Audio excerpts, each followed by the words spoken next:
Isang mapagpalang araw po sa inyo, Sir Blair. Sana po ay palagi ho kayong nasa maayos na kalusugan at maging ang inyong pamilya. Isa po ako sa napakarami mong tagahanga at taga-subaybay sa inyong YouTube channel. At isang malaking karangalan po para sa akin na mapapabilang ang aking kwento sa inyong isa sa buhay. Meron po tayong kasabihan na hindi natin dapat husgahan ang isang tao base sa panlabas nitong anyo at sa katayuan nito sa buhay. Masasabi ko kasi na sa kwento ng aking buhay ay marami ang nanghusga sa akin nung mga panahon na ako ay nalugmok sa buhay nang dahil sa isang napakasakit na pangyayari. Ako nga po pala si Bayani. At ito ang aking kwento. Sa baryo kung saan ako isinilang at lumaki, ay nakilala ko bilang isang mananabas ng aswang. Nakikipaglaban ako sa mga aswang gamit ang sandata, gaya ng itak, nang walang ginagamit na agimat o anting-anting. Ang kakayahan ko na yon ay natutunan ko sa aking tatay na isa ring mananabas nung siya ay nabubuhay pa. Madalas kasing salakayin ng mga aswang ang aming lugar.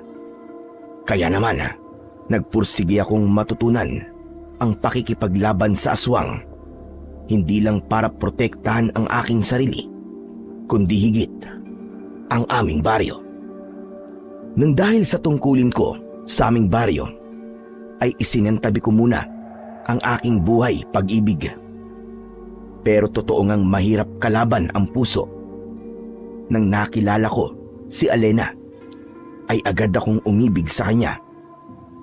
Naging kasintahan ko siya, at nang nagpakasal kami, ay nagkaroon kami ng isang anak.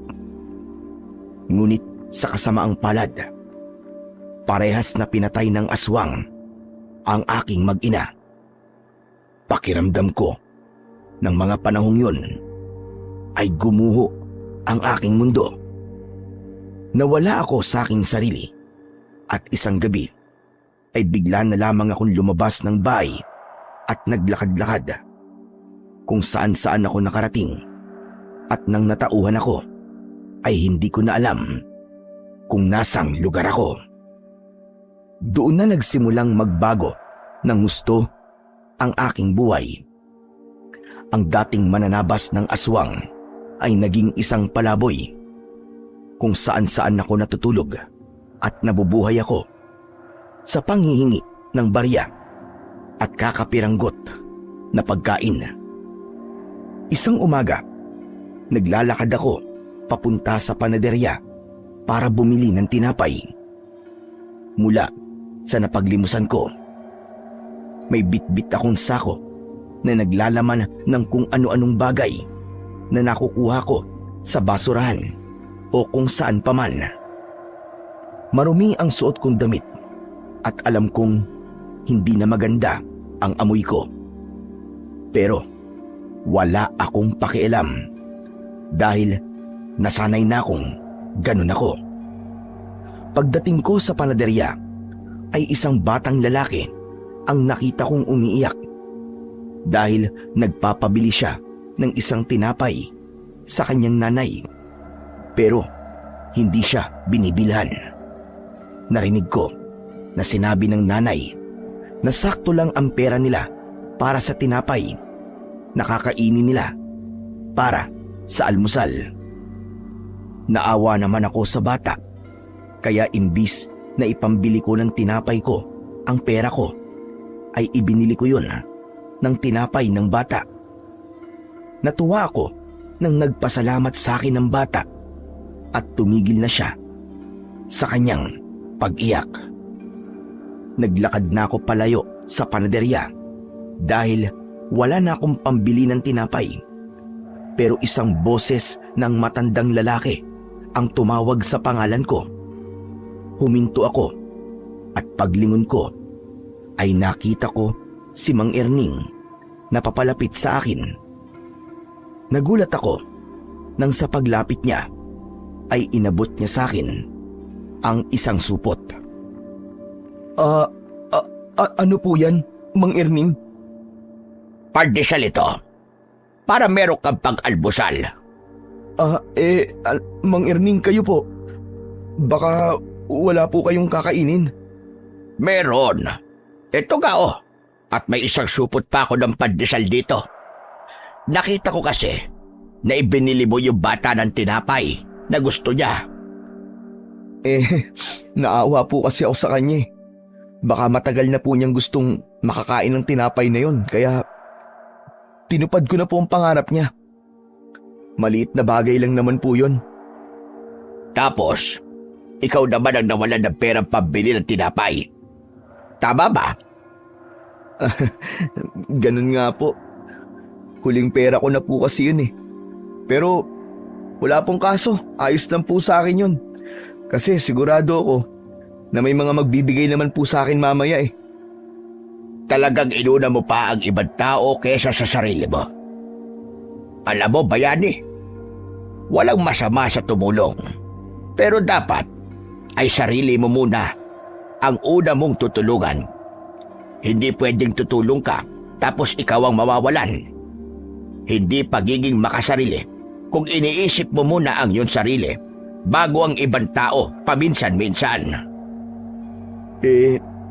Hindi ko po kasi kayang tiisin yung bata eh. Nakakaawa po talaga siya eh. Naalala ko po kasi nung bata pa po ko kapag meron po akong gustong ipabiling laruan sa nanay ko. Tapos, hindi niya po ako binibili kasi wala naman po kaming pera. Alam ko po ang pakiramdam ng ganun eh. Ikaw talaga. Masyado kang mabait. O ganito, gusto mo bang magkape tayo dalawa sa bahay? Masarap yung pandesal kapag may kapartner na kape. Mang Erning, papapasukin niyo po ako sa bahay niyo? Eto naman, kung makapagtanong parang ito ang unang beses na papapasukin kita sa bahay ko. Tara na, sumama ka na sa akin para makapagkape ka at mainitan yung sikmura mo. Halika na. Maraming salamat po, Mang Erning ah. Hindi ko po tatanggihan yan. Ang bait niyo po talaga sa akin. Nakangiting tumango si Mang Erning. At nang naglakad na siya, ay agad akong sumunod sa kanya. Ilang taon na akong nasa baryong yon bilang isang palaboy. At sa lahat ng taong naroon, ay si Mang Erning lamang ang nag-iisang nagpakita sa akin ng totoong kabaitan at pagmamalasakit. Marami kasi sa mga tao roon ang ginagawa kong katatawanan dahil sa itsura ko at kalagayan ko sa buhay. May iba na bago ko bigyan ng barya ay pinapasayaw muna ako o hindi kaya ay pinapakanta. Meron ding pinapahirapan muna ako bago ko makuha ang barya na ibibigay nila sa akin. Minsan, itatapon nila sa putikan yung barya para mas lalo kong maging madungis. May isang beses pa nga na inilagay ng isang binata ang piso sa dumi ng hayop at tawa siya ng tawa nang kunin ko yon. Sa madaling salita, napakababa na nga ng tingin ko sa aking sarili ay mas lalo pa nila akong ibinababa. Pero wala naman akong magawa at hindi ako umaalma kasi kailangan ko ng pera para may pambili ng pagkain. Kahit piso ay napakahalaga sa kagaya ko. Kaya kahit nayuyurakan na ang pagkatao ko, ay ginagawa ko ang mga gusto nila. Kaya masasabi ko na kahit paano ay mapalad pa rin ako dahil mabait sa akin si Mang Erning.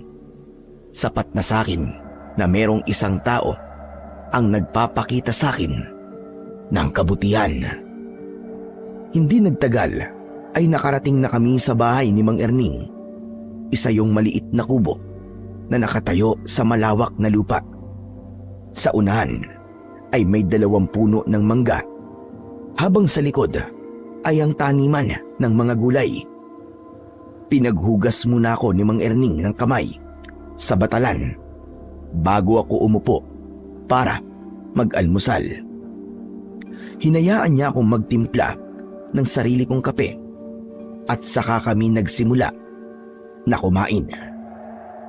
Napakasarap talaga ng pandesal at mainit na kape sa umaga. Tama po kayo. Pero mas masarap po ito kung may palaman na pritong itlog. Gusto mo ba bumili ako ng itlog para meron tayong palaman? Nako, wag na po. Hindi naman po ako naghahanap ng pritong itlog eh. Nasabi ko lang po yon. Nakakahiya na po kung bibili pa po kayo. Hayaan mo at sa susunod ay magpiprito na ako ng itlog. Ay, oo nga pala. Pwede ba akong magtanong sa'yo? Pwede naman po. Ano po bang itatanong nyo? Gaano ka na ba katagal na palaboy? Naku, hindi ko na po matandaan eh. Pero matagal-tagal na rin po. Naalala mo pa ba kung saan ka nakatira? O kung meron ka pang pamilya? Pamilya? Wala na po eh. Yung tungkol naman po kung saan po ako nakatira. Hindi ko na po matandaan. Kahit nga po yung pangalan ng lugar kung saan po ako nakatira nawala na po sa utak ko. Nang umalis po ako sa lugar namin, wala po ako sa sarili. Nang bumalik po ang katinuan ko, marami na po ako nakalimutan tungkol sa sarili ko. Mabuti na nga lang po at hindi ko nakalimutan ang pangalan ko. Pabihira. Nakakaawa ka naman pala kung ganon. Mang Erning, bakit nyo nga po pala naitanong yan? Baka kasi matulungan kitang makabalik sa lugar kung saan ka nakatira. Naawa kasi talaga ako sa'yo, bayani. Ramdam ko na mabuti kang tao, kaya dapat lang na ikaw ay tulungan. Maraming salamat po, Mang Erning ah. Kasi po, sa dinami-rami ng tao rito, ay kayo lang po nag-iisang mabait sa akin. Halos lahat po kasi sila. Ginagawa po akong katatawanan at kinukutsa ako kasi isa nga po akong palaboy. Para po bang ang iniisip nila na porke palaboy ako ay wala na akong pakiramdam. Tao pa rin naman po ako, nakagaya nila. Ewan ko ba sa mga tao rito? Wala na yatang maisip na mapaglilibangan, kaya ikaw na ginawa nila libangan. Kaya bayani, ako nang humihingi ng pasensya sa mga ginagawa sa iyong hindi maganda ng mga kabaryo ko rito. Hindi niyo po kailangan humingi sa akin ng pasensya. Kasi wala naman po kayong ginagawang masama sa akin eh. Kahit na, kung hindi nila kayang humingi ng tawad sa iyo, ay ako na ang gagawa nun. Pero sana ay maisip ng mga tao rito na mali ang ginagawa nila sa iyo. Kung gusto ka nilang bigyan ng barya o pagkain, ay magbigay na lang sila at huwag ka na sana nilang gawing katatawanan.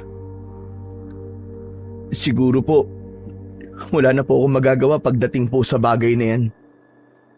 Tinanggap ko na po na ganito talaga ang buhay ko. Hanggang sa mamatay na ako. Huwag ka magsalita ng ganyan. Maniwala ka, may plano ang Diyos sa iyo. Lalo na kung wala ka namang inaargabyadong ibang tao at wala kang ginagawang masama. Teka, nagdadasal ka ba palagi, bayani? Oo naman po.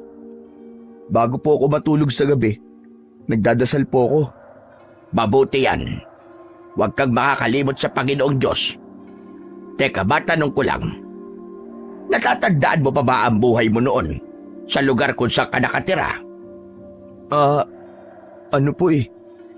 Hindi na rin po eh. Ay, nako. Mahirap pala talaga ang kalagayan mo. Mukhang mahihirapan talaga tayong alamin kung saan ka nakatira. Napailing na lamang si Mang Erning sa mga nalaman niya tungkol sa akin. Habang ako naman ay isinawsaw ang pandesal sa kape, saka ko yun kinain. Hindi totoo na wala akong natatandaan sa buhay ko dati. Ang totoo, malinaw pa sa aking alaala ang maraming beses na pakikipaglaban ko sa mga aswang. Naaalala ko pa rin ang mga gabing nagbabantay ako sa aming baryo kapag merong gumagalang aswang para masiguro ko ang kaligtasan ng lahat. Ngunit mas pinili kong wag nang sabihin yun kay Mang Erning dahil baka isipin niya na gumagawa lang ako ng kwento o hindi naman kaya ay may maluwag na tornilyo na sa aking ulo. Para sa akin, tapos na ang parting yun ng buhay ko at kailangan ko na yung kalimutan. Matapos naming mag-almusal ay nagpaalam na ako kay Mang Erning.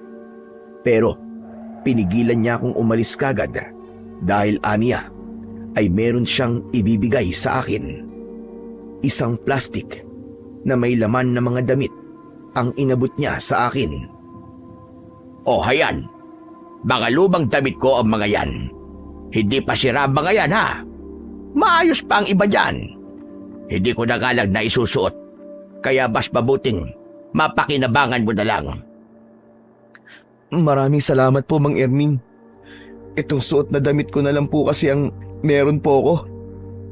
Hindi ba binigyan kita noon nung nakaraang buwan na bagong t-shirt tsaka short? Nasaan na ba ngayon? Wala na po eh. Ninakaw po sa akin. Aba, sino namang nagnakaw? Hindi ko po alam eh. Natutulog po kasi ako noon tapos nasa tabi ko po yung binigay niyong bagong damit tsaka short. Tapos pagising ko po, wala na. Pinag-interesan po siguro kasi alam po na bago. Pabihirang buhay to. Ang dami talagang lokong tao rito. Alam na nga nilang walang-wala ka na. Ninakawag ka pa. Hayaan mo.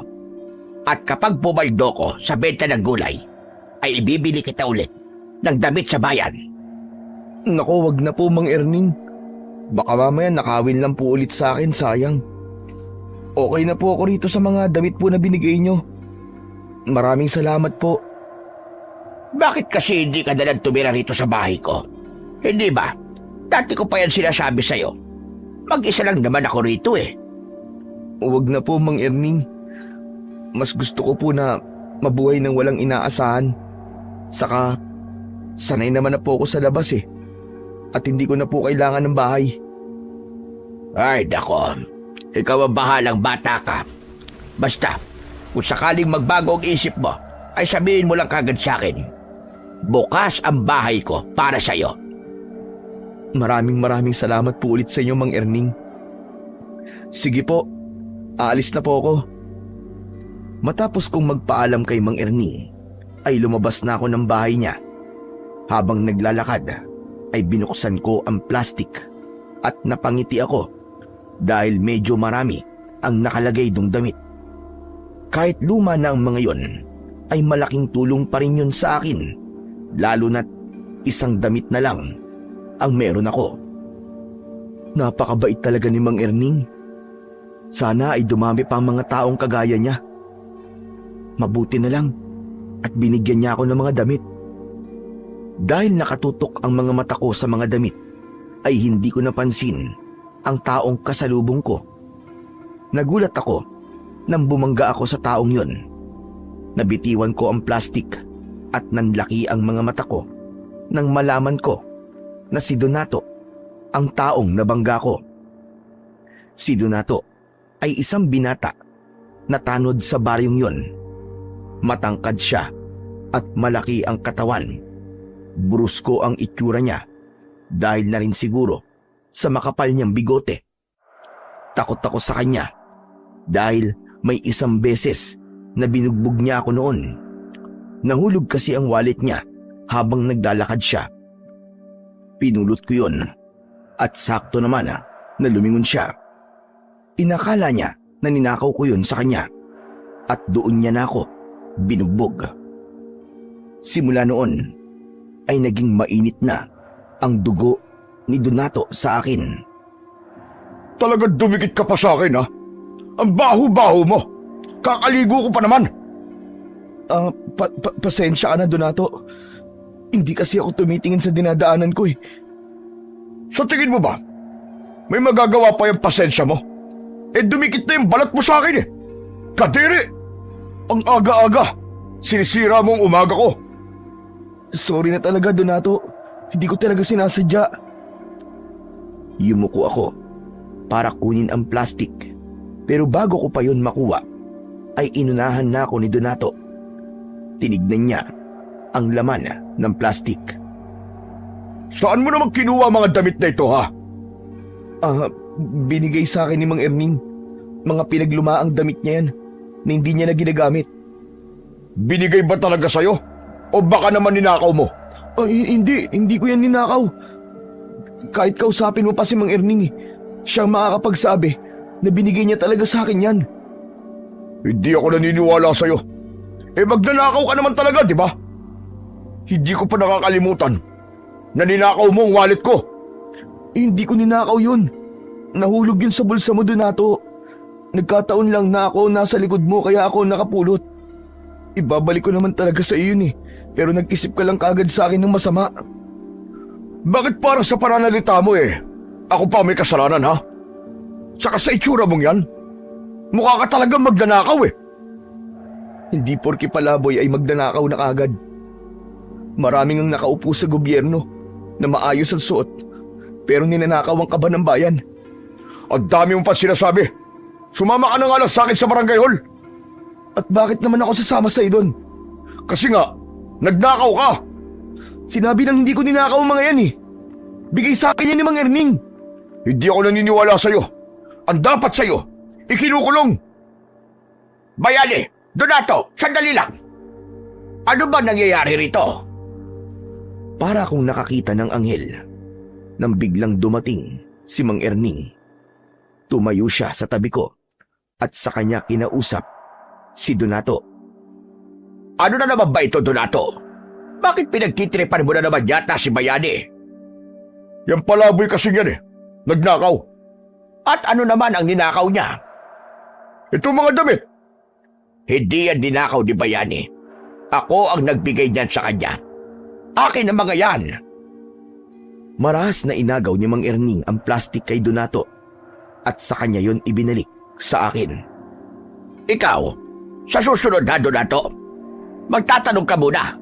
Hindi yung inaakusahan mo kagad yung tao nang hindi maganda. Saka nabalitaan mo na magnanakaw ito si Bayani para masabi mo na magnanakaw siya. Yun lang naman po ang ikinakabuhay ng mga palaboy na kagaya niya, di ba? Ang magnakaw. Saka bakit mo palagi ipinagtatanggol yan? Abogado ka ba niya? Dahil mali ang ginagawa mo. Alam kong mainit ang dugo mo kay Bayani. Pero kung kikilalanin mo siya, ay malalaman mo na mabuti siyang tao. Wala akong interes na kilalanin ang taong kagaya niya. Pwes, ikaw ang lumayo sa kanya. Huwag mong pinapairal yung laki ng katawan mo. Dahil alam kong ampaw naman ang laman ng utak mo. Hindi ko gusto ang tabas ng dila mo, matanda ka, ha?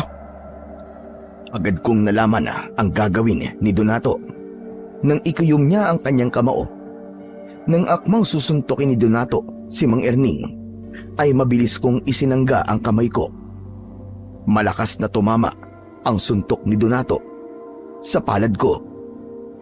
Nagulat si Donato sa bilis ng galaw ko. Nang itulak ko siya, ay napaatras siya ng ilang hakbang. Sumugod siya para suntukin ako, pero madali ko siyang naiwasan. Muntik pa siyang mawala na ng balanse. Galit na humarap si Donato sa akin. Akmang susugod na naman siya, pero mabilis na pumagitna sa amin si Mang Erning. Tama na, Donato! Sumusobra ka na! Akala niyo ba ay kaya niyo ako? Kahit pagtulungan niyo pa akong dalawa, ay wala kayong panama sa akin! Ayos lang nasaktan mo ko. Pero kung pati si Mang Erning na matanda na, ipapatulan mo, ibang usapan na yon. Wala akong pakialam, kahit matanda pa yan. Hindi ka ba talaga titigil, ha, Donato? O baka gusto mong isumbong ko na kay Kapitan ang mga kalokohang ginagawa mo para matanggal ka na sa mga tanod dito. Tila natakot si Donato sa sinabi sa kanya ni Mang Erning. Hindi agad siya nakapagsalita, bagamat nanatili ang galit sa kanyang muka. Magkasunod kaming dinuro ni Donato. Hindi pa ako tapos sa inyong dalawa. May araw din kayo. Hihintayin ko ang araw na yon, Donato. Umuusok ang ilong sa galit na umalis si Donato at doon lang ako nakahinga ng maluwag. Humarap ako kay Mang Erning at tinignan ko siya nang may kasamang pag-aalala sa kanyang muka. Ayos lang po ba kayo, Mang Erning? Hindi po ba kayo nasaktan? Ayos lang ako, wag mo kong intindihin. Saka bakit ako masasaktan? Eh di nga tumama sa akin yung suntok ni Donato dahil sinalo mo. Ayoko po kasing nakakakita ng matandang sinasaktan. Lalo na po kayo. Mabait po kayo sa akin at palagi niyo po akong tinutulungan. Kaya dapat lang po na ipagtanggol ko kayo at protektahan. Kanina ka pa matanda ng matanda, ha? Hindi ko tuloy alam kung may insulto ba ako o kung ano eh. Matanda naman na po talaga kayo, di ba? Sa bagay, tama ka naman. Pero grabe ka. Ang galing mo kanina, ha? Hindi ko akalain na marunong ka palang makipagbakbakan. Aba, nagulat ako nung nagawa mong pigilan at iwasan yung mga suntok ni Donato. Saan mo ba natutunan yon? Hindi ko nga rin po alam, Mang Erning.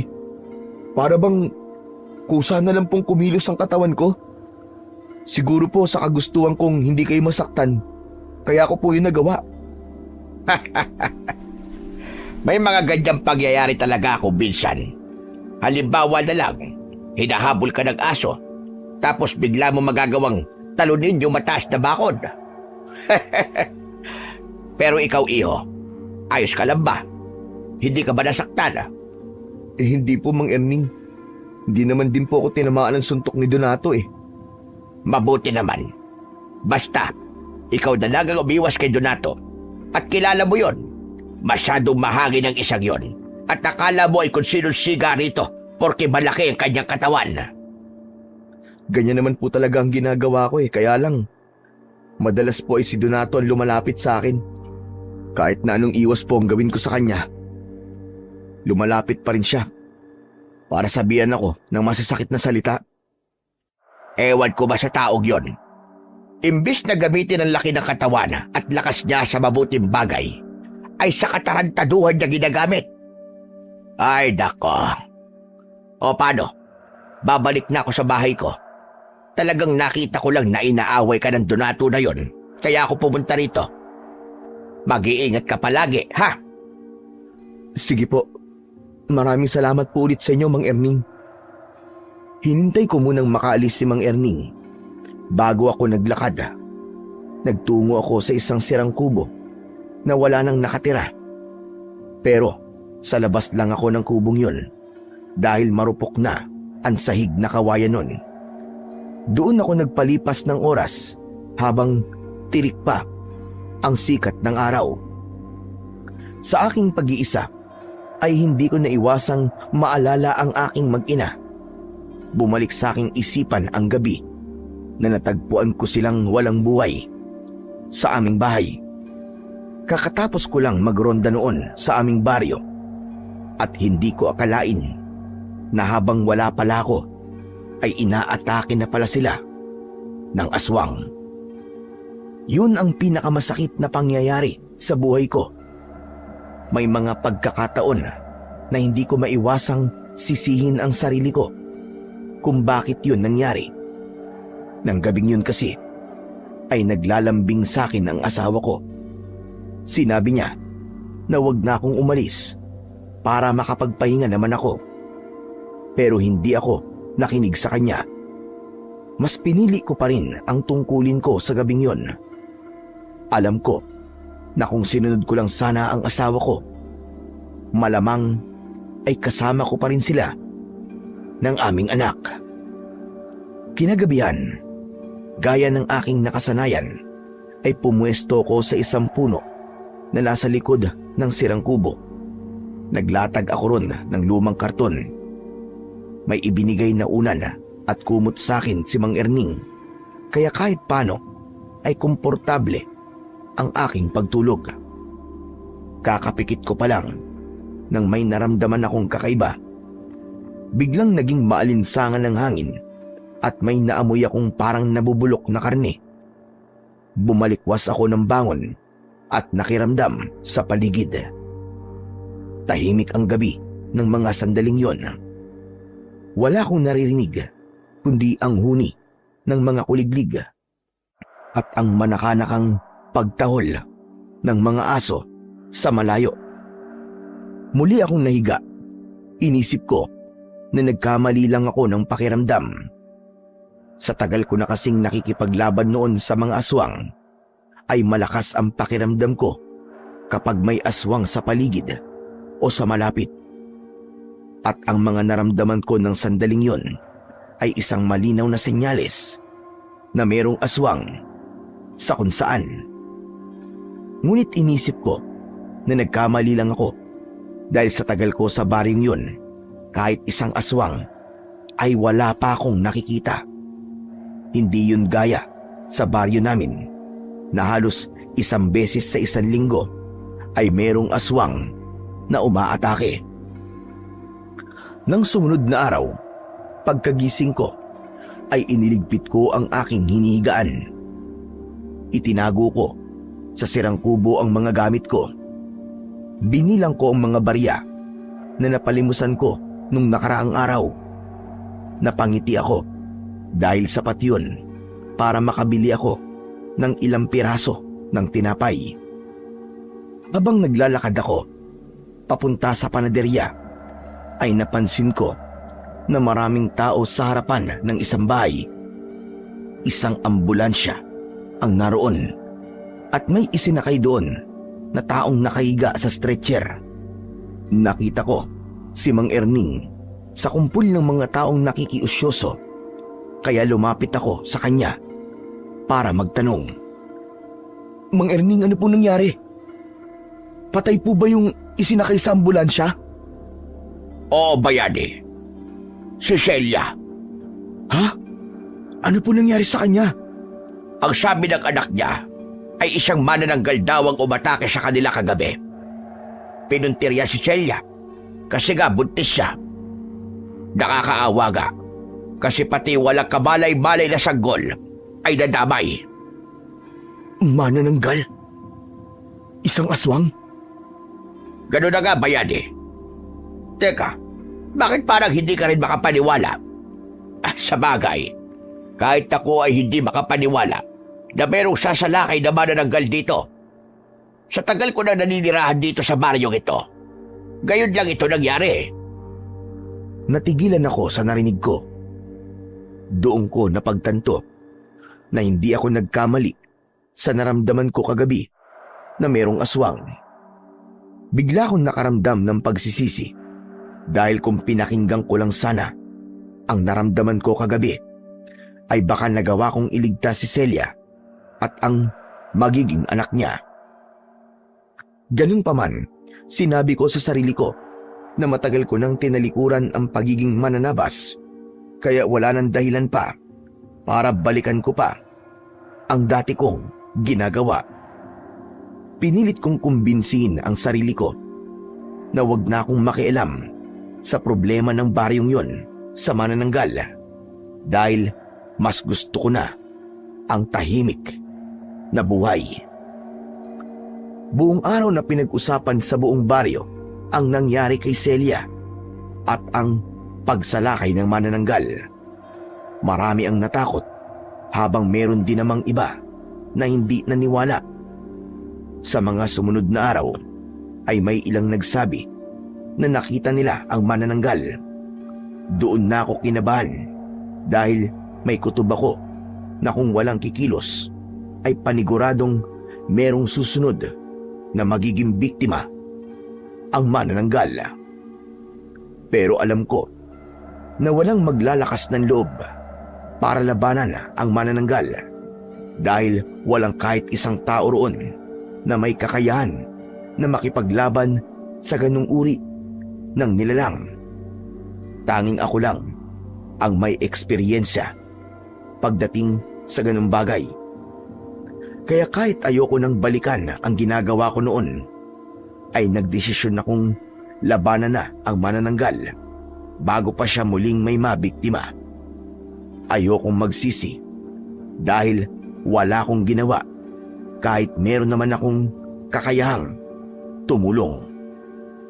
Kaya isang hapon ay kumuha ako ng kawayan. Gamit ang patalim ay matyaga kong nilagyan ng patulis ang dulo ng kawayan. Habang ginagawa ko yon sa likod ng sirang kubo, ay bigla namang dumating si Mang Erning. Meron siyang dalang plastic container na halatang pagkain ang laman. Mang Erning, nakakagulat naman po kayo. Kayo lang po pala. Akala ko po kung sino na eh. Nagluto kasi ako ng ginataang langka. Dinalhan kita para hindi ka na mamroblema sa hapunan mo. May kanin na rin itong kasama. Naku, maraming salamat po. Nag-abala pa po kayo. Pero sakto po ang dating nyo kasi sa totoo lang po iniisip ko nga na matutulog na lang po ako ng gutom mamaya kasi wala po ako napagpalimusan sa maghapon eh. Tabang-tama pala na naisipan kong dalhan ka ng pagkain. Ano pala yung ginagawa mo? Bakit parang gumagawa ka yata ng sibat? Tama po kayo, sibat nga po ito. Para saan ba yan? Hindi po ba merong manananggal na gumagala rito sa gabi? Baka bigla po akong atakihin eh. Para meron po akong magagamit na panlaban sa kanya. Ikaw naman kasi. Bakit ba hindi ka na lamang pumayag na tumira ka doon sa bahay ko? Mas ligtas ka ron kaysa dito ka natutulog sa labas. Huwag na po, Mang Erning. Sanay naman na po ako sa ganitong buhay.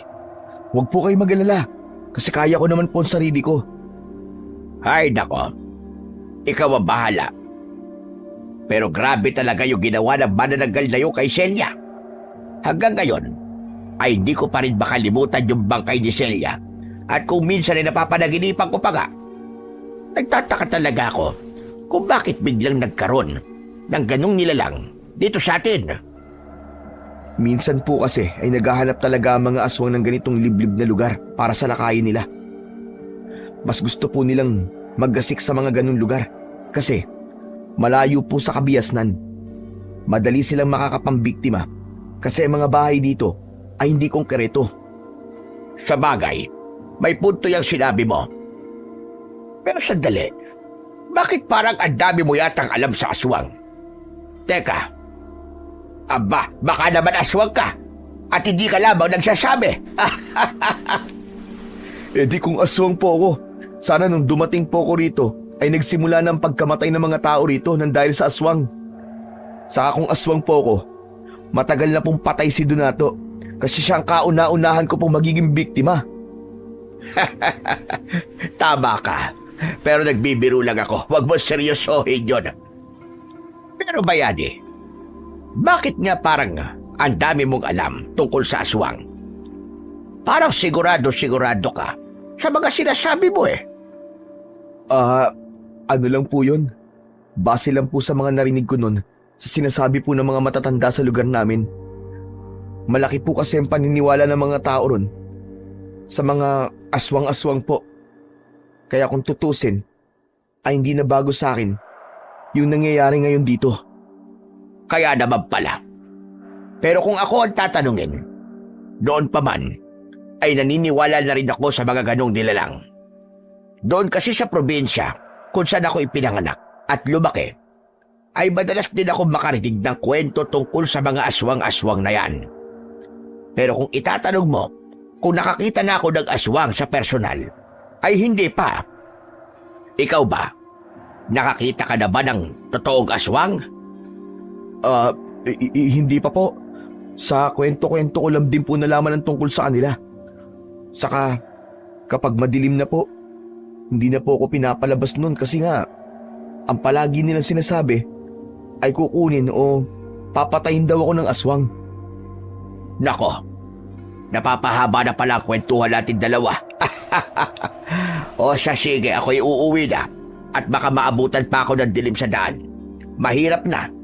Baka ako pa ang sunod na mapatay ng pesting manananggal na yon. O sige na, bayani. Sige po. Mag-iingat po kayo, Mang Erning. Salamat po dito sa dala nyo. Walang anuman. Pero ikaw ang dapat na mag-ingat. Dahil ikaw ang natutulog dito sa labas. Kaya ko po ang sarili ko, Mang Erning. Sigurado ka ba na ayaw mo sa bahay ko muna tumuloy? Kahit habang hindi pa tayo sigurado. Kung hindi nasasala kayo manananggal. Ayos na po ako dito. Huwag po kayo mag-alala sa akin. O siya, ikaw ang bahala. Pero kung sakaling atakihin ka ng manananggal, ay tumakbo ka kagad sa bahay ko, ha? O sige na, aalis na ako. Ngumiti ako kay Mang Erning bago siya umalis. Nang wala na siya, ay ipinagpatuloy ko ang aking ginagawa. Sa tingin ko naman, ay hindi nakalata si Mang Erning na malawak ang kaalaman ko sa mga aswang at may kasanayan ako sa pakikipaglaban sa ganung uri ng nilalang. Pero may naramdaman pa rin akong konting sundot ng konsensya dahil kinailangan kong magsinungaling kay Mang Erning. Pagsapit ng gabi ay hindi muna ako natulog. Nakaupo lang ako sa ilalim ng puno habang mahigpit kong hawak ang kawayan na ginawa kong sibat. Nakikiramdam ako sa paligid para kung sakaling dumating ang manananggal ay agad kong malalaman. Wala na akong pagdadalawang isip kung dapat ko bang labanan ng aswang. Buo na ang loob ko na paslangin ang nilalang na yon para hindi na siya makapangbiktima pa. Maya-maya ay naging maalinsangan ang paligid. May narinig akong huni ng ibon sa malayo na sinabayan ng tunog ng pagaspas ng pakpak.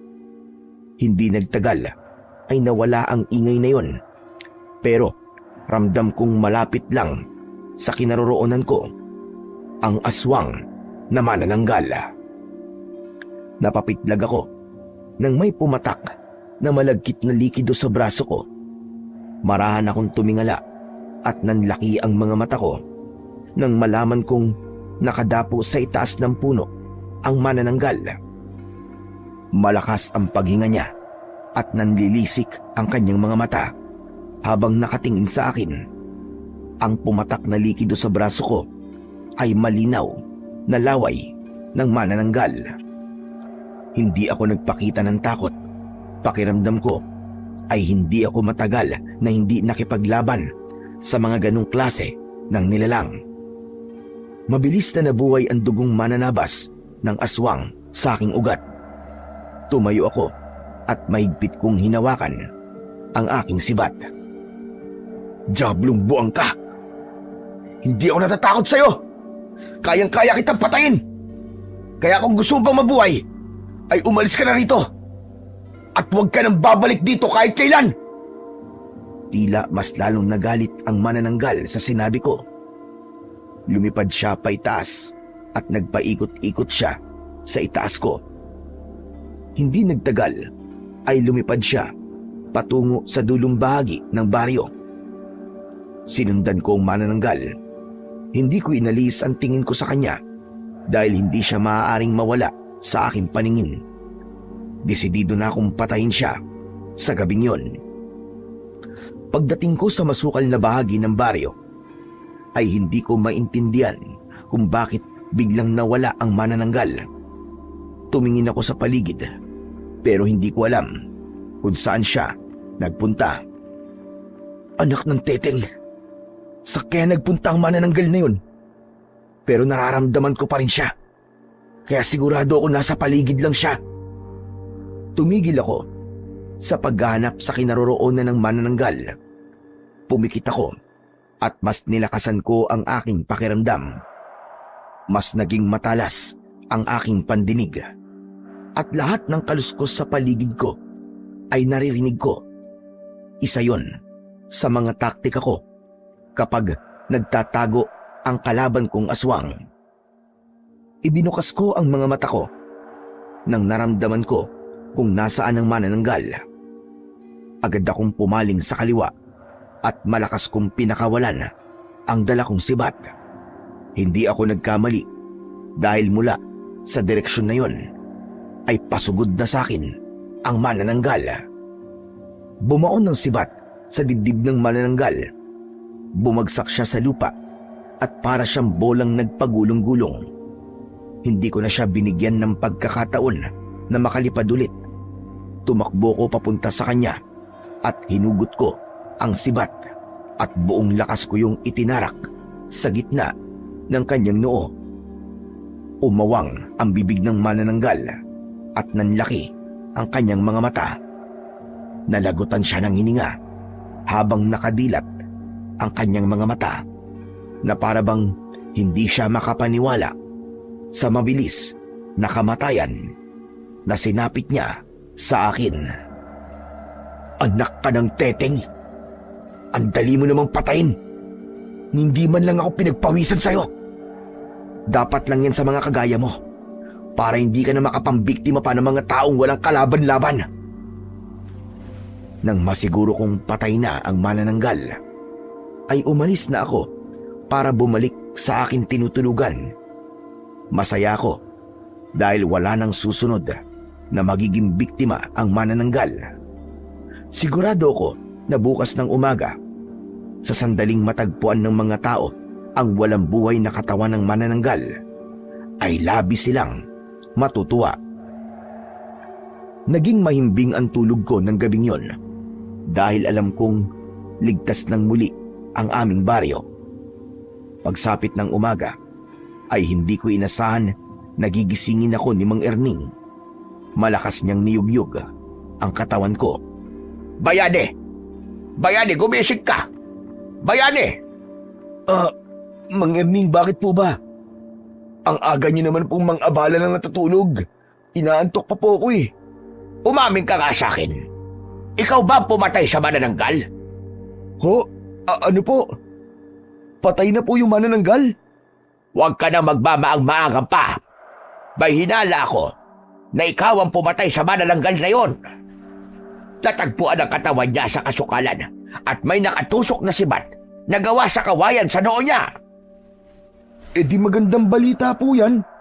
Kung patay na po pala yung manananggal, ibig sabihin, wala na po siya magiging susunod na biktima. Bakit hindi mo sinasagot ang tanong ko sa'yo? Eh ano po ba yung tinatanong nyo? Pasensya na po, kagigising ko lang eh. Medyo hindi pa po ako makapag-isip ng maayos. Uulitin ko. Ikaw ba ang pumatay sa manananggal? Hindi po ako.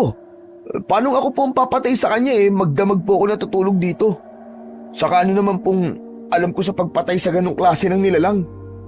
Kung hindi ikaw ang pumatay sa manananggal, bakit ang sandata na ginamit para patayin siya ay yung sibat na gawa sa kawayan? Hindi ba nakita kita kahapon na gumagawa ka ng ganong sandata? Hindi agad ako nakapagsalita sa sinabing yun ni Mang Erning. Pakiramdam ko ay malalaman niya na kung sino talaga ako at kung ano ang kaya kong gawin. Pero wala akong balak na malaman ng kahit na sino na isa kong mananabas ng aswang. Kaya agad akong nag-isip ng paraan para maalis sa isip ni Mang Erning na ako ang pumatay sa manananggal. Bakit hindi ka makapagsalita? Ha? Dahil ba sa tama ako sa aking hinala? Bayani, wala kang dapat ikatakot kung ikaw ang pumatay sa manananggal. Isang aswang ang pinatay mo. Isang aswang na pumatay sa isang buntis at sa dinadala niya sanggol. Kaya nararapat lang sa kanya ang ginawa mong yon. Sana nga po ako talaga ang pumatay sa manananggal. Pero hindi po ako ang pumatay sa manananggal. Nagsasabi po ako ng totoo sa inyo. Paano mo ipapaliwanag yung sibat na gawa sa kawayan na siyang ginamit ng kung sino man para patayin yung manananggal? Sige nga. Hindi lang naman po siguro akong gumawa ng ganun sandata eh. Tsaka syempre, alam po ng lahat na may manananggal dito kaya marami po ang gagawa ng sibat para gamitin po na panlaban sa manananggal. Para meron silang sandata, di po ba? Nagsasabi ka ba ng totoo? Oo naman po, Mang Erning. Hindi ko po kaya magsinungaling sa inyo. Maniwala po kayo sa akin. Kung ganun, sige nga. Nasa na? Nasa na sibat na ginawa mo? Ipakita mo sa akin yun ngayon. Ha? Ano po wala na po dito eh. Paano wala na? Nasaan yun? Saan napunta? Ano po kasi, yung pinanggatong ko po kagabi. Tama, pinanggatong ko. Malamig po kasi kagabi kaya gumawa po ako ng apoy mula sa kahoy ng kawayan. Tingnan nyo nga po, nandyan pa po yung bakas ng mga kahoy at kawayan na sinunog ko. Itinuro ko kay Mang Erning ang bakas ng pinagsunugan ko ng mga kahoy malapit sa akin. Pero ang totoo ay matagal na yon. Kahit paano ay nakahinga ako ng maluwag dahil tumangu-tango siya. Isang indikasyon na naniwala siya sa sinabi ko. Sige, sa ngayon ay maniniwala ako sa mga sinasabi mo. At sana nga ay hindi ka nagsisinungaling dahil wala kang dapat na ikatakot kung ikaw man ang totoong pumatay sa manananggal. Marami pa nga ang matutuwa sa'yo kapag nagkataon. Hindi ko po kaya magsinungaling sa inyo, Mang Erning. Napakabait niyo po sa akin para magsinungaling po ako sa inyo. Sa gitna ng aming pag-uusap, ay narinig namin ang mga taong nagmamadaling naglalakad patungo sa kinaroroonan ng katawan ng manananggal. Naulinagan namin, nakilala na nila kung sino ang pumatay sa manananggal. At dahil doon, ay nagkatinginan kami ni Mang Erning. Sabay kaming umalis para puntahan ang kinaroroonan ng manananggal. Pagdating namin doon, ay sumalubong sa amin ang maraming tao, pero isang tao lamang ang nakakuha ng aking atensyon. Walang iba, kundi si Donato. Mayabang siyang nakatayo sa tabi ng manananggal. Nakatapak ang isa niyang paa sa ibabaw ng dibdib ng manananggal, habang ang isa niyang kamay ay hawak ang sibat na nakatusok pa rin sa noo ng aswang. Aba, si Donato ba ang nakapatay sa manananggal? Mukhang ganun na nga po. Pasensya na kayo kung di ko kagad sinabi sa inyo na kumikilos ako para paslangin ang manananggal na ito. Ayoko kasi na mga ako ko, tapos hindi ko rin naman pala magagawa. Naisip ko na mas maganda kung kikilos ako ng walang nakakaalam. At kapag nagtagumpay na ako, ay saka ko na lang ipapaalam sa inyo lahat. Tama ang narinig nyo. Ako nga ang pumatay sa manananggal na ito. Kaya simula sa araw na ito, ay hindi nyo na kailangan matakot pa. Makakabalik na tayong lahat sa normal nating mga buhay. Malakas na nagpalakpakan ang mga tao dahil sa labis na tuwa matapos magsalita ni Donato. Marami ang pumuri sa kanya at nakita ko ang yabang sa kanyang muka. Maraming salamat sa mga papuri ninyo. Pero kailangan ko muna magpahinga. Hindi naging madali ang pakikipaglaban ko sa manananggal. Kaya hayaan nyo akong makabawi ng lakas. Kapag nakapagpahinga na ako, ay sasagutin ko ang lahat ng mga tanong nyo. Sa ngayon ay uuwi na muna ako sa bahay ko at sana bigyan nyo ako ng ilang araw na pagpapahinga. Kahit alam kong gusto nyo ako makausap dahil humahanga kayong lahat sa aking kagitigan. Nakangising kumaway si Donato sa mga tao bago siya naglakad palayo. Hindi ko alam ang mararamdaman ko sa pag-ako ni Donato na siya ang pumaslang sa manananggal. Kahit nakilala ko na mayabang siya, ay hindi ko naisip na kaya niyang akuin ang isang bagay na alam naman niya sa kanyang sarili na hindi naman siya ang gumawa. Ngunit ganun pa man, inisip ko ang magandang naidulot nun sa akin at yun ay ang hindi na magdududa pa si Mang Erning. na hindi ako nagsasabi ng totoo sa kanya. Isa pa, ayoko rin talagang may makaalam na isa akong mananabas ng aswang dahil panigurado na kung sakaling may mga aswang pa na sasalakay sa baring yun, ay ako na palagi ang aasahan nila. Ayoko na ng ganong responsibilidad, lalo na't yun ang naging dahilan ng pagkamatay ng aking asawa at anak. Nang dahil sa mga aswang na pinatay ko, ay pinuntirya ng ibang aswang ang aking mga mahal sa buhay para makaganti sila sa akin. Ngunit tila hindi kumbinsido si Mang Erning na si Donato ang pumatay sa manananggal. Nagulat ako nang sundan niya si Donato. Sa takot ko na baka may gawin na hindi maganda si Donato kay Mang Erning, ay sumunod ako sa kanya. Humarang si Mang Erning sa harapan ni Donato. Donato, sandali. Mag-usap nga tayo dalawa. Mahina na bang pandinig mo, ha, tanda? Hindi bang sabi ko ay ayoko munang abalahin niyo ako? Hindi mo ba kayang pagbigyan ng hiling ko kapalit ng pagpatay ko sa manananggal? Ang sabi ko, kailangan ko ng pahinga. Sigurado ka bang ikaw ang pumatay sa manananggal? O isa lang ito sa mga kasinungalingan mo? Magpasalamat ka dahil magandang mood ko ngayong umaga. Dahil kung hindi, kanina pa dumugo yung nguso mo dahil sa sinabi mo sa akin. At talaga nakuha mo pa akong pagdudahan, ha? Kaysa magpasalamat ka sa kabayanihang ginawa ko. Saka lang ako magpapasalamat sa iyo kapag nasiguro ko na ikaw nga talaga ang pumatay sa manananggal.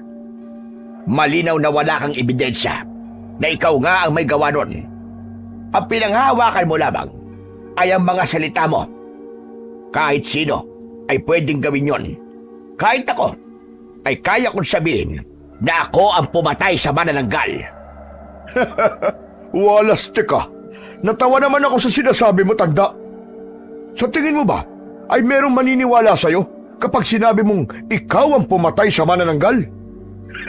Sa tanda mong yan, paniguradong marupok na mga buto mo. At talagang nagdududa ka pa sa kakayahan ko, ha? Hindi mo ba nakikita ang laki ng braso ko at ang laki ng katawan ko? Kaya nga ngayon, ay pwede kitang ibalibag dyan sa kinatatayuan mo. Donato, wag mo namang sasaktan si Mang Erning. Matanda na siya. Eh, yung matanda na yan eh. Kung naiinggit kasi siya sa akin, dahil maraming humahanga sa akin, eh manahimik na lang siya. Baka atakihin pa siya sa puso sa sobrang inggit niya. Baka yung pang ikamatay niya. Napakabastos talaga ng bunganga mo. Kaya hindi ako naniniwala na magpapakabayani ka para sa aming lahat. Hindi ikaw ang klase ng tao na handang isugal ang sarili para lamang sa iba. Eh di wag kang maniwala. Wala akong pakialam. Basta ako, alam ko kung ano ang totoo. Kaya ikaw, mamatay ka sa inggit at galit mo sa akin. Tumabi na nga kayong dalawa. Baka hindi pa ako makapagtimpi.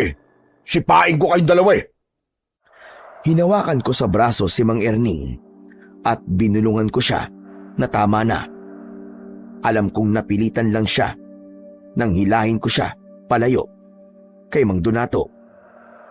Mayabang kaming tinignan ni Donato bago siya naglakad palayo. Hindi ko pa rin binitiwan si Mang Erning dahil baka biglang sundan na naman niya si Donato. Saka ko lang pinakawalan ang braso niya nang nawala na si Donato sa aming paningin.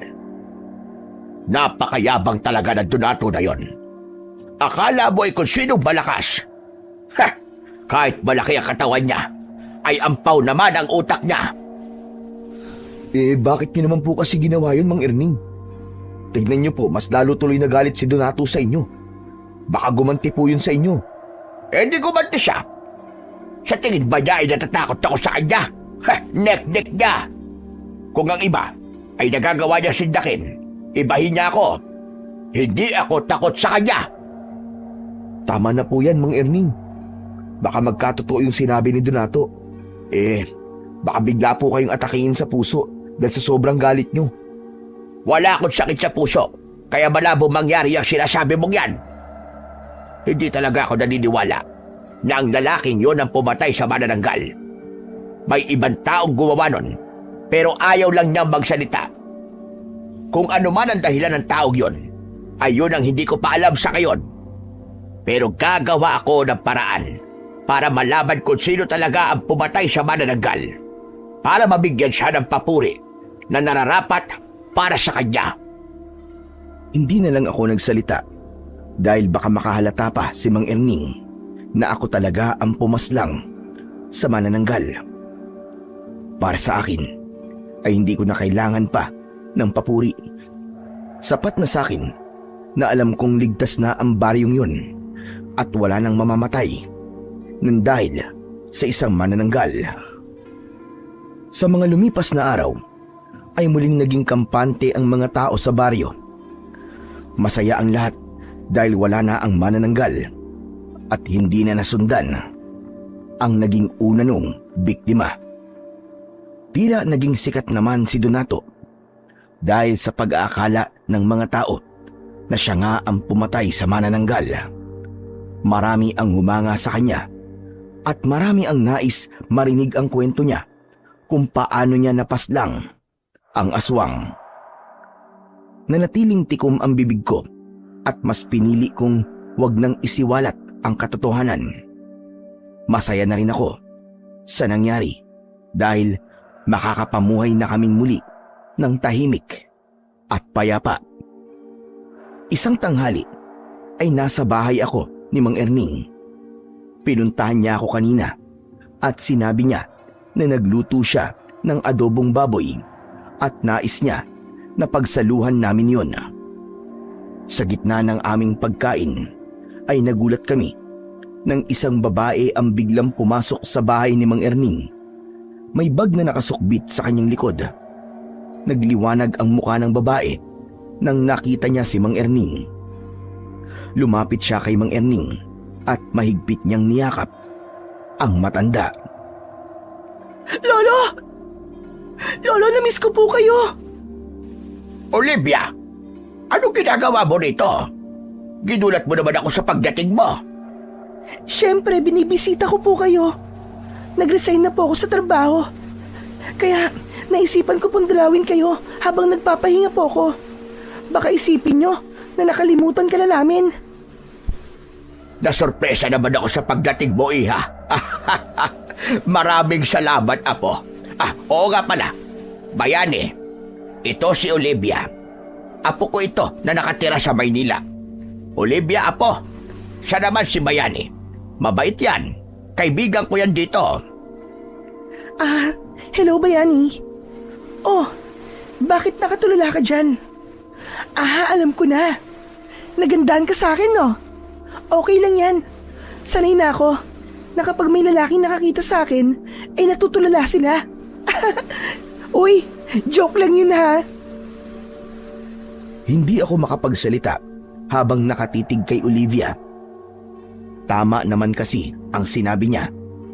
Natulala ako sa ganda niya. Hindi ko inakala na may ganong kagandang apo si Mang Erning.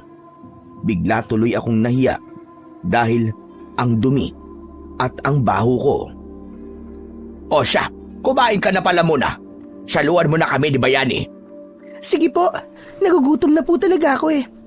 Hindi po ako kumain bago ako pumunta rito kasi alam ko po na masarap ang ulam nyo. At tama nga ako kasi adobong baboy ang ulam nyo.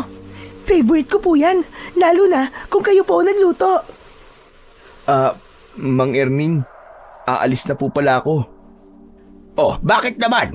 Hindi ka pa nga tapos kumain eh. Tapusin mo muna yung pagkain mo bago ka umalis. Busog na po ako eh. Saka, para magkaroon po kayo ng oras na makapag-usap po kayo ng apo nyo. Nahihiya ka ba sa amin? Huwag kang mahiya, ano ka ba? Saka, wala namang kaming pag-uusapan ni Lolo na hindi dapat marinig ng ibang tao. Okay lang yan. Tapusin mo na yung pagkain mo. Sige. Hindi na muna ako umalis. Nakayuko ako habang kumakain dahil talagang nakaramdam ako ng hiya nang dumating si Olivia. Nakinig na lang ako sa kumustahan ni na Olivia at Mang Erning. Nang matapos na kaming kumain ay nagpaalam na ako. Bumalik ako sa aking pinagpapahingaan at doon ay inilabas ko ang isang matamis na ngiti. Naglalaro kasi sa utak ko ang magandang muka ni Olivia. Aminado ko na may naramdaman akong pagkagusto sa kanya kahit unang beses ko pa lamang siya na nakita. Simula nang dumating si Olivia sa baryo, ay palagi kong sinisiguro na kahit paano ay maayos ang aking itsura sa tuwing nagpupunta ako sa bahay ni Mang Erning. Ayoko kasi na palagi akong makikita ni Olivia na marumi. Hindi naman sa umaasa ako na magugustuhan din ako ni Olivia dahil malabong mangyari yon. Pero ganun naman yata talaga kapag may gusto ka sa isang tao. Gusto mo na kapag nakita ka niya ay maayos ang itsura mo. Isang umaga, pumunta ako sa bahay ni Mang Erning na may dalang isang plastik ng mangga. Ibinigay ko yun kay Mang Erning at nagpasalamat siya sa akin. Aba, saan mo naman nakuha ang mga manggang ito? Ang dami nito ah. Pinakit po kasi sa akin ni Aling Mona yung puno ng mangga niya. Kasi marami na pong bunga eh. Tapos yun, binigyan niya po ako ng pera, saka po ng mangga. Marami pong mangga ang ibinigay niya kaya naisipan ko pong bigyan po kayo. Hindi ko naman po kayang ubusin ng mga yun eh. Kaya kaysa mabulok po, ay mas mabuti pang ibigay ko na lang po ang iba sa inyo. Ganun ba? Maraming salamat. Masarap ito kapag ginawang ensalada. Paborito ni Olivia yon. Oo nga pala. Napapansin ko na palagi ka na lamang naliligo. Meron ka bang pinupormahan? Po, wala po. Naisip ko lang po kasi na hindi porke palaboy po ko, ay dapat magmukha po talaga akong palaboy. Maganda yung naisip mo na yan. Alam mo kasi, may mga tao na bumabase sa itsura mo kung paano ka nila itatrato. Hindi sa sinasabi ko na tama yun ha. At ganun ako. Pero, yung kasi ang masakit na katotohanan ng buhay. Tama naman po kayo sa sinabi nyo.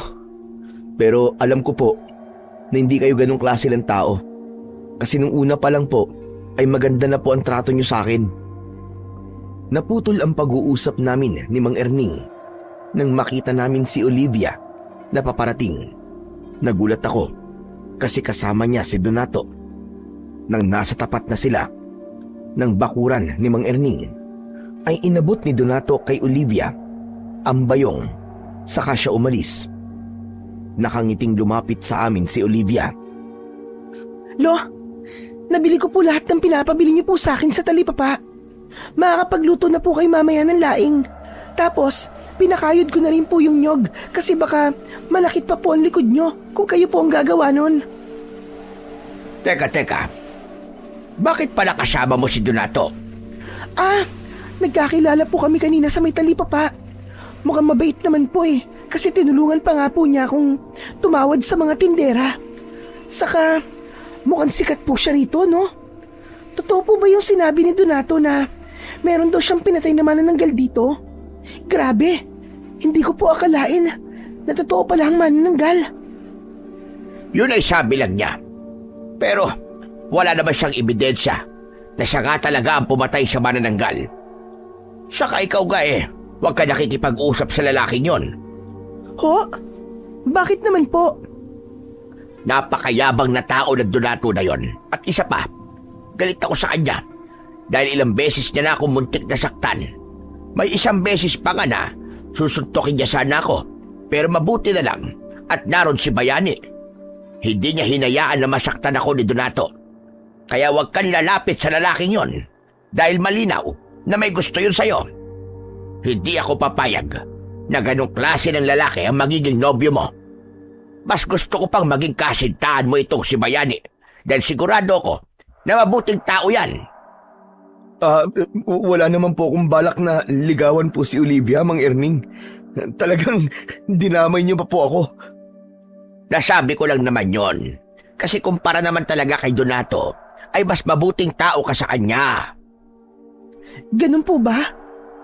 Sorry, Lo, ha. Hindi ko kasi alam na masama pala ugali ng lalaking yun. Nung nagpakilala kasi siya sa akin, ang bait-bait niya.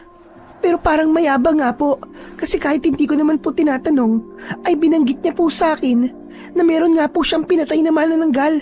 At ang sabi pa po niya, ay kilalang kilala po siya sa baryong to dahil po sa bagay na yon.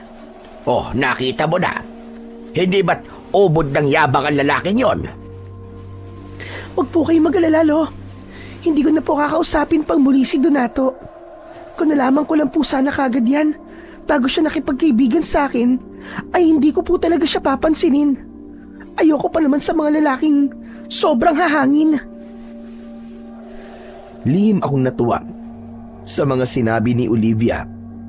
Kahit wala akong balak na manligaw sa kanya kasi alam kong hindi niya ako magugustuhan, ay masaya ako na hindi siya mapupunta sa lalaking kagaya ni Donato. Magmula nang namatay ang manananggal, ay inakala naming lahat na tapos na ang dilubyo sa baryo. Pero dumating ang mga araw na halos tuwing umaga ay may natatagpo ang patay na alagang baboy, gaya na lamang ng kambing, baboy at kalabaw. Muling bumalik ang pagkabahala ng mga tao. Kaya nagkaroon ng pagtitipon sa plaza, ay doon ay nagsalita sa harapan ng lahat si Donato. Isa ko sa pumunta roon, kasama sina Olivia at Mang Erning. Alam ko nababahala na naman kayo dahil sa posibilidad na meron na naman panibagong aswang ang naririto sa ating baryo. Alam ko rin na wala kayong ibang inaasahan na lumaban sa aswang na yon kundi ako lamang. Huwag kayong mag-alala dahil gaya ng ginawa kong pagpatay sa manananggal ay gagawin ko ang lahat para patayin ang aswang na dahilan ng pagkamatay ng mga alaga niyong hayop. Napakaswerte ng baryo natin dahil meron tayong kagaya ko na matapang, malakas at walang takot na harapin ang lahat ng nilalang na sumisira sa ating kapayapaan. Tignan mo, Apo. Hindi ba totoo sinabi ko na napakayabang ng Donato na yan? Kaya nga po, Lolo. Sabihin na nating malaki po ang naitutulong niya sa mga tao. Pero hindi dapat siya magsalita ng ganyan na para bang sa kanya nakadepende ang lahat ng buhay na nandito. Isa pa, malakas ang kutob ko na hindi talaga siya ang pumatay doon sa manananggal. May ibang gumawa ng bagay na yon. Pero dahil wala nagsalita, ay inako na ni Donato na siya ang pumatay sa manananggal. Pero kung hindi po si Donato ang pumatay sa manananggal, sino naman po kaya? Si Bayani. Hindi po akong pumatay sa manananggal. Ang ibig ko sabihin ay baka meron kang hinala kung sino ang totoong pumatay sa manananggal. Hindi ko naman sinabi na ikaw ang gumawa nun. Wala po akong maisip eh. Pero kung sinasabi po ni Donato na siya, siguro, maniwala na lang po tayo sa kanya para wala ng gulo. Basta. Hindi ako naniniwala sa mga sinasabi ng mayabang na Donato na yan. Puro kayabangan lang naman at hangin ang laman ng utak niyan eh. Pero sigurado ko na isang araw ay malalaman din natin ang buong katotohanan. At kapag nangyari yon, tignan natin kung anong gagawin ni Donato. Baka sa labis na kahihiyan ay umalis na lang siya rito sa ating baryo. Huminto muna kami sa pag-uusap nang muling nagsalita si Donato. Gaya na sinabi ko, ay huwag kayong masyado mag-alala dahil nandito ako. Ako ang tutugi sa aswang na yon at gagawin ko ang lahat para mapatay siya sa lalo madaling panahon. Hindi ko nahihintayin na dumating ang araw na hindi na lang mga hayop ang papatayin niya, kundi tayong mga tao na rin. Ako ang tagapagligtas nun lahat sa aswang at sa iba pang nilalang na magiging banta sa inyong mga buhay. hindi ko kayo pababayaan. Dahil alam kong tanging ako lamang ang may kakayahan na protektahan kayong lahat. Malakas na nagpalakpakan ang mga tao para kay Donato, na para bang napakasaya nila sa mga sinabi nito. Pero kung hihimayin ang bawat salita ni Donato, malinaw na nagmamayabang lamang siya. Kung malalaman din ng mga tao na hindi si Donato ang pumatay sa manananggal, ay sigurado ko na mag-iiba ang tingin nila rito. Pero wala akong balak na sirain ang pantasya ni Donato na isa siyang bayani sa baryong yon. Nakaramdam na ng inis si Mang Erning, kaya inaya niya na kami na umalis. Kaming tatlo ang tanging umalis sa plaza dahil pakiramdam namin ay wala ng kwenta ang mga sinasabi ni Donato. Pagdating namin sa bahay ni Mang Erning, ay sinabi ni Mang Erning na magsisibak lang siya ng kahoy sa likod. Nang kami na lang ni Olivia ang nasa harapan ng bahay, ay nagpaalam na ako sa kanya na aalis na ako. Pero bigla akong pinigilan ni Olivia. Teka, sandali lang bayani. Huwag ka munang umalis. Maiinip kasi ako nito kasi wala na akong makakausap. Busy kasi si Lolo. Gusto mo kong makausap? Ganun na nga. Kaya nga, ayokong umalis ka, di ba? Bakit? Meron ka bang gagawin? Wala naman. Ang totoo niyan tatambay lang ako sa kung saan. Saan ka tatambay? Siguro, dun sa may ilog. Tahimik kasi ron Saka, walang masyadong tao kapag ganitong oras. Alam mo, simula nang dumating ako rito, ay hindi pa ulit ako nakakapunta sa ilog na yon.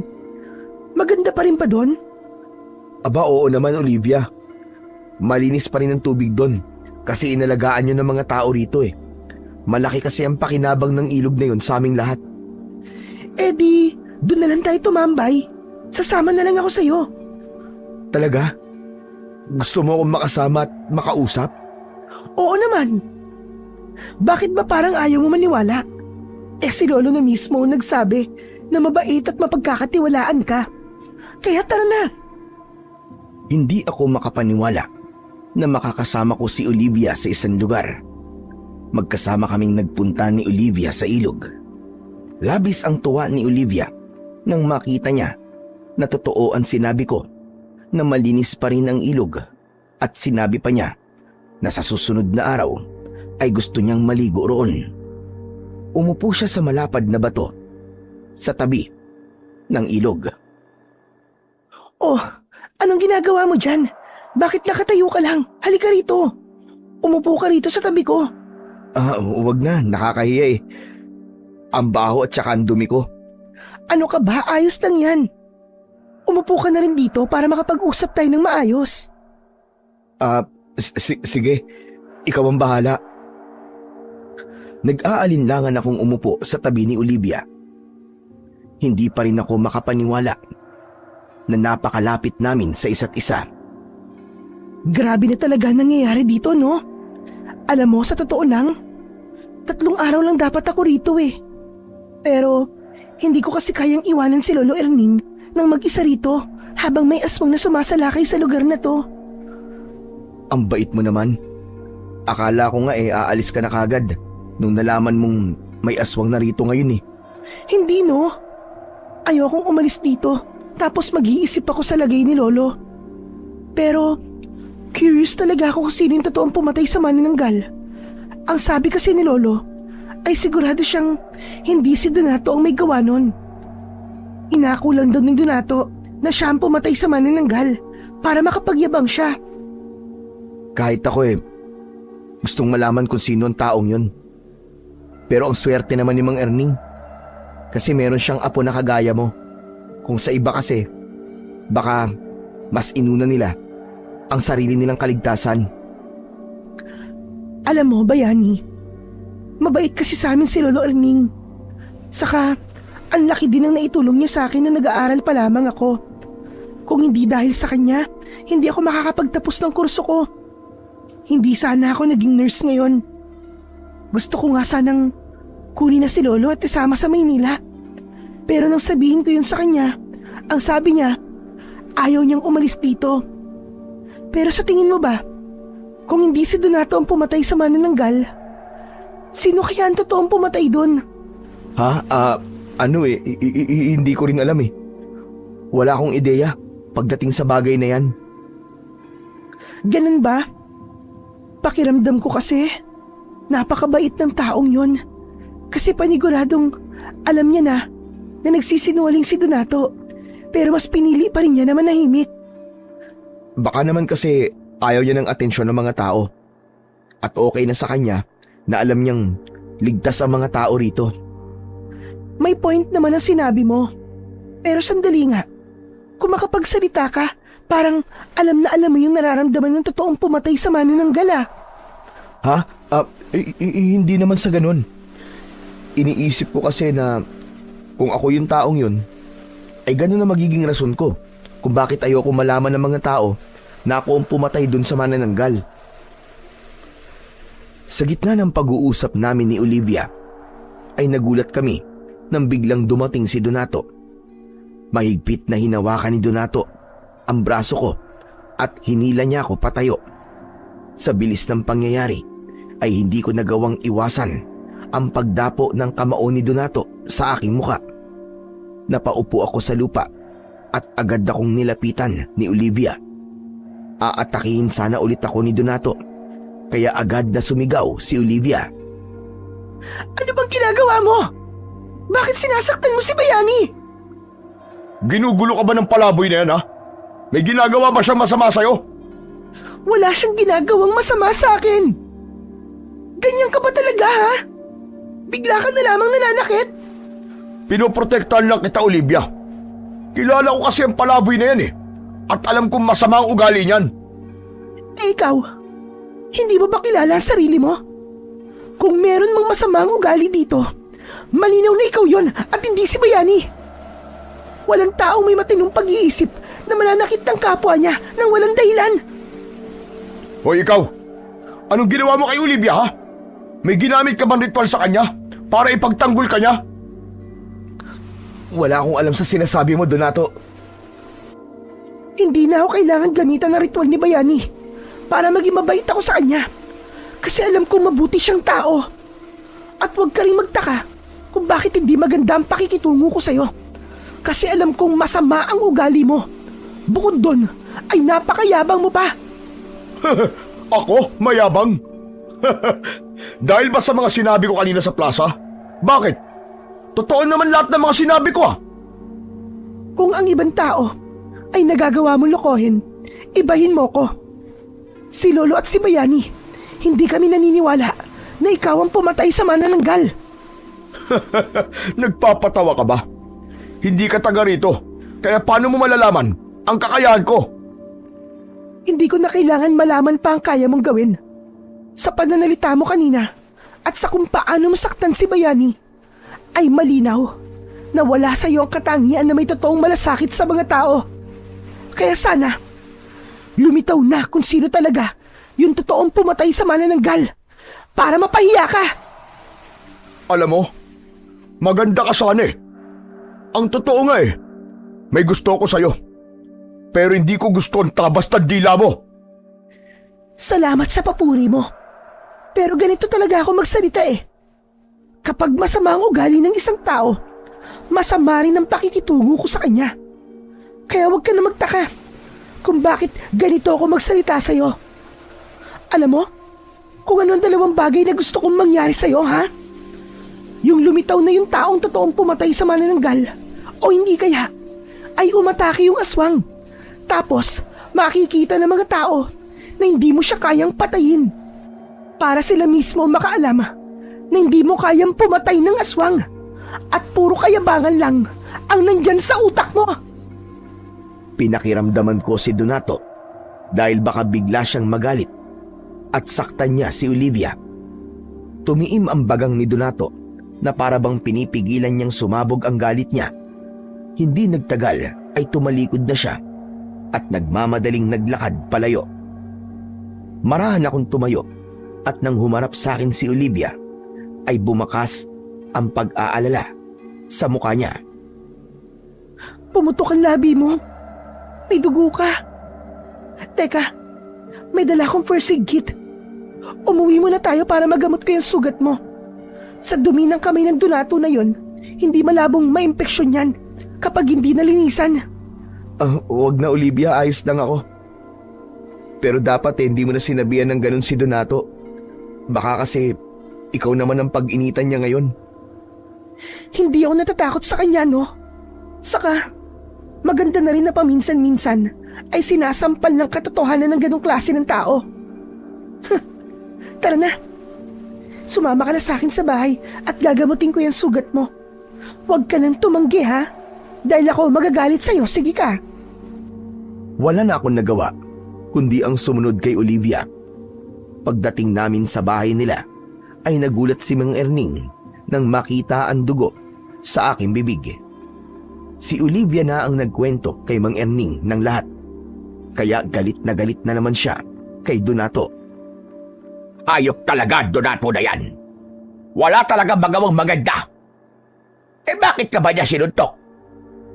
Inakala po kasi niya na may ginagawa po ako masama kay Olivia. Kahit ang totoo ay nag-uusap lang naman po kami. Gusto yata mag-feeling superhero ni Donato, Lolo. Akala niya yata ay may impress ako sa mga paandar niya.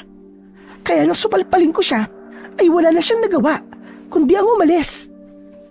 Tama lang ang ginawa mo, Apo. Dapat talaga ay palaging sinusupalpal ang Donato na yan. Para malaman niya na hindi lahat ay takot sa kanya. Kaya nagiging mayabang lalo ang taong yun Dahil iniisip niya na lahat ay kayang-kaya niya. Grabe nga po si Olivia kanina, Mang Erning Nagulat po ako nang sagot-sagutin niya po si Donato. Ngayon ay alam ko na po na sa inyo nagmana si Olivia. Bata pa lang kasi si Olivia ay tinuruan ko na siyang maging matapang at ipaglaban kung ano ang tama. Kaya hindi na ako nagtaka nang sagot-sagutin niya si Donato. Teka, tama na muna yung kwentuhan natin. Kukunin ko lang yung panlinis ko ng sugat para malinisan ko na yung mga sugat mo, Bayani. Pumasok si Olivia sa maliit na kwarto at nang balikan niya kami ay may dala na siyang maliit na bag. Sinimulan niya na ang pag-aalis ng dugo sa bibig ko bago niya nilinisan at nilagyan ng gamot ang aking sugat. Habang ginagawa yon ni Olivia ay tila wala ako sa aking sariling nakatitig lamang sa kanya. Hindi ko akalain na sa likod ng ganda niya ay may tapang din siyang itinatago. Mas lalo tuloy akong humanga sa kanya dahil bihira sa isang babae ang kayang gawin ang ginawa niya kanina. Nang sumunod na araw ay ginulantang kaming lahat ng isang bangkay ng lalaki ang natagpuan sa kasukalan. Kalunos-lunos ang itsura niya dahil puno ng malalalim na sugat ang buong katawan niya. Malinaw na ang naging sanhi ng kamatayan niya ay ang napakalaking kagat niya sa leeg. Awang-awa ako sa asawa ng lalaki na nawalan ng malay sa labis na pag-iyak habang yakap ang bangkay. Nang sandaling yon ay nasa tabi ko sina Olivia at Mang Erning. Maya-maya pa ay dumating ang mayabang na si Donato at lumapit siya sa bangkay ng lalaki. Umiling-iling siya at bumakas ang lungkot sa kanyang muka. Pero dahil kilala ko si Donato, ay alam kong peke ang emosyon niyang yon. Dumating na ang kinatatakutan ko mangyari. Hindi na lang hayop ang pinapatay ng aswang, kundi maging tao na rin. Base sa mga sugat na nakita ko kay Mang Arnold, ay malinaw na aswang ang pumatay sa kanya. Patawarin niyo ako kung hanggang ngayon ay hindi ko pa rin nagagawang paslangin ang aswang. Pero huwag kayong mag-alala. Dahil gabi-gabi, magroronda ako para tugisin ang aswang. Nangangako ko sa inyong lahat na hindi magtatagal ay papatayin ko rin ang aswang na yon, gaya ng ginawa ko sa manananggal. Marami ang lumapit kay Donato, lalo na yung mga matatanda. Marami ang nagpasalamat sa kanya at kung hawakan siya ng mga tao ay para siyang isang santo. Si Donato naman ay panayan sabi sa mga tao na siya ang bahala sa aswang. Napakahusay talaga magsinungaling nito si Donato. Tingnan nyo, at paniwalang paniwala ang mga tao na siya nga ang papatay doon sa aswang. Hayaan niyo siya, Lo. Hindi ba? Merong kasabihan na walang sikreto ang hindi nabubunyag. Tama ka, Apo. Hindi magtatagal ay malalaman din ng lahat ang kasinungalingan ni Donato. At sana, kapag nangyari yon, ay mabigyan ng papuri at parangal ang totoong pumatay sa manananggal. Tahimik kong pinakinggan ang pag-uusap ni na Olivia at Mang Erning.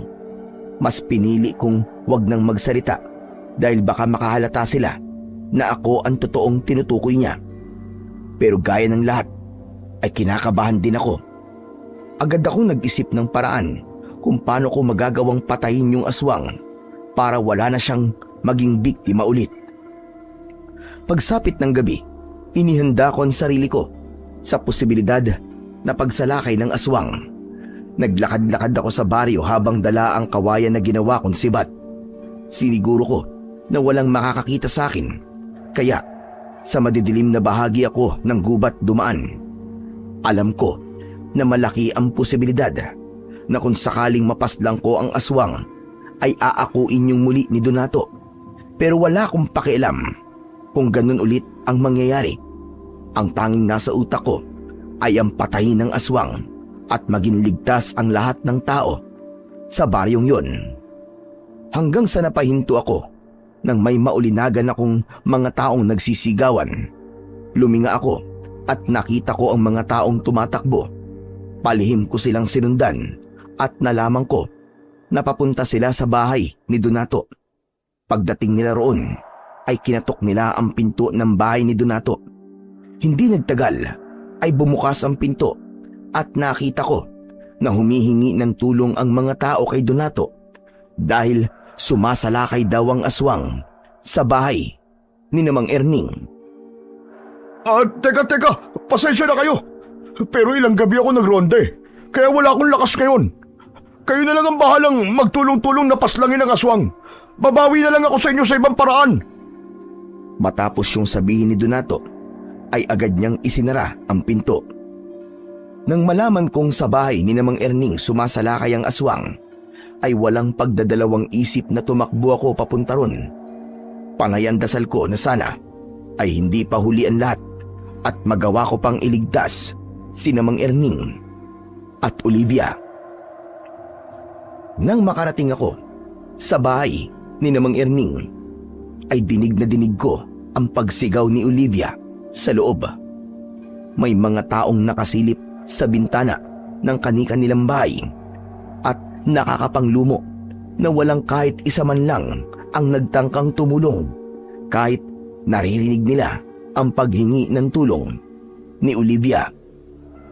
Mabilis akong pumasok sa bahay ni Mang Erning.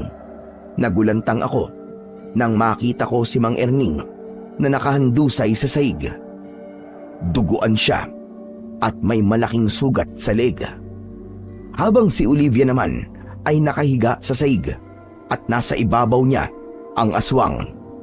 Kahit may sugat sa braso si Olivia, ay pilit pa rin siyang nakikipagpambuno sa aswang para iligtas ang sarili niyang buhay. Hindi na ako nag-isip pa. Nilapitan ko kagad ang aswang at nang humarap siya sa akin, ay agad kong itinarak ang sibat sa kanya. Malakas na sumigaw ang aswang. Nilubayan niya si Olivia, pero ako naman ang inatake niya. Sinunggaban ako ng aswang. Napahiga ako at pumaibabaw sa akin ang aswang. Akmang sasakmalin niya ako, pero mabilis kong iniharang ang aking braso. Malakas akong napasigaw nang maramdaman ko ang pagbaon ng matutulis at mahaba niyang pangil sa aking braso. Nakita ko ang itak sa saig na mukhang ginamit ni Mang Erning para labanan ang aswang. Pinilit ko yung inabot Tiniis ko ang sakit na nararamdaman ko dahil hindi pa rin